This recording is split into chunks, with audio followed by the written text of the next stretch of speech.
A Suprema Corte dos Estados Unidos impôs a Donald Trump a primeira grande derrota institucional neste segundo mandato.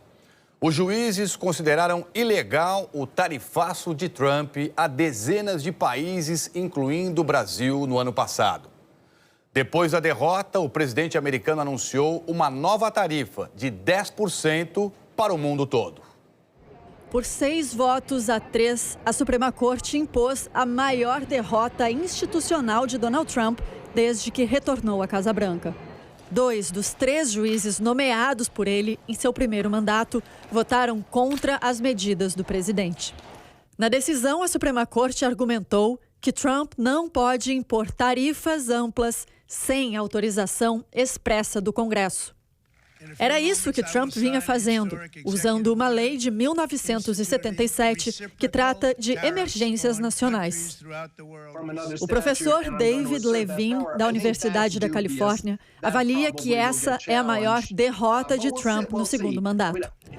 Até hoje, a Suprema Corte tinha tomado decisões que permitiam Trump a demitir grandes contingentes de servidores federais, cancelar bilhões em contratos e subsídios, revogar status legais de centenas de milhares de imigrantes e deportar migrantes até para países sem vínculo com eles. Na avaliação do professor, a decisão de hoje da Suprema Corte é um passo no sentido de restaurar o equilíbrio de poderes da democracia americana.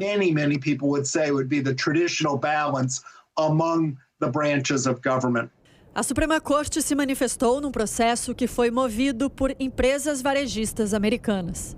Elas diziam que, na prática, o tarifaço funcionava como um imposto a mais. Segundo o The New York Times, desde abril do ano passado, o governo arrecadou 300 bilhões de dólares com as sobretaxas. Com a decisão de hoje, o governo teria que devolver mais da metade desse valor às empresas e consumidores. China, 67%, that's tariffs. Em abril do ano passado, com cartaz em mãos, o presidente anunciou o tarifaço. Alíquotas de importação mais altas a produtos de dezenas de parceiros, entre eles o Brasil. Ele chamou de o Dia da Libertação. Trump afirmou que era preciso reformar a ordem comercial global, que, segundo ele, teria prejudicado os Estados Unidos por décadas, provocando déficits comerciais. Ao longo desse quase um ano, Trump usou as tarifas e o peso econômico americano como instrumento de pressão contra outros países, para extrair concessões no comércio, economia e até em imigração. O professor afirma que Trump usou as tarifas como instrumento político, ameaçando outros países para conseguir mudanças. Parte do motivo que a Suprema Corte estava desconfortável com o que Trump vinha fazendo é que ele aumentava tarifas sobre um determinado país e então dizia: negocie comigo e eu baixo as tarifas.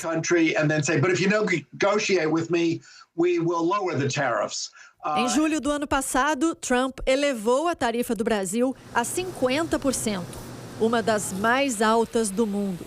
Mesmo com a balança comercial entre os dois países sendo favorável aos Estados Unidos. Depois da atuação do governo e de empresas brasileiras, Trump reduziu parte das sobretaxas, porque sem itens como carne e café brasileiros, a inflação subia nos Estados Unidos. Segundo a imprensa americana, o presidente Donald Trump soube da decisão da Suprema Corte ao receber um bilhete enquanto estava numa reunião com governadores. Ele interrompeu o encontro às pressas e, na saída, disse que a decisão era vergonhosa. Minutos depois, a Casa Branca marcou um pronunciamento. Trump fez críticas aos juízes. A decisão da Suprema Corte sobre tarifas é profundamente decepcionante. Eu tenho vergonha de certos integrantes da Corte. Absolutamente vergonha por não terem a coragem de fazer o que é certo para o nosso país, disse Trump. Ele, em seguida, agradeceu aos 3 juízes que votaram a favor da decisão dele, afirmando que tiveram sabedoria e amor pelo país.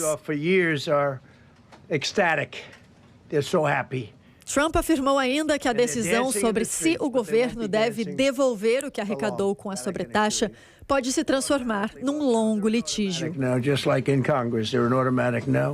E anunciou uma tarifa global de 10% sobre importações, que entra em vigor imediatamente. Seria uma espécie de nova tarifa base, já que todo o pacote que Trump anunciou em abril do ano passado deixará de valer. A legislação permite que o presidente imponha tarifas de até 15% por 150 dias. Mas para prorrogar o prazo, é necessário a aprovação do Congresso. O professor David Levine explicou que a decisão da Suprema Corte tem 30 dias para entrar em vigor. E no meio do caminho, a Casa Branca pode executar manobras para manter ou criar novas taxas.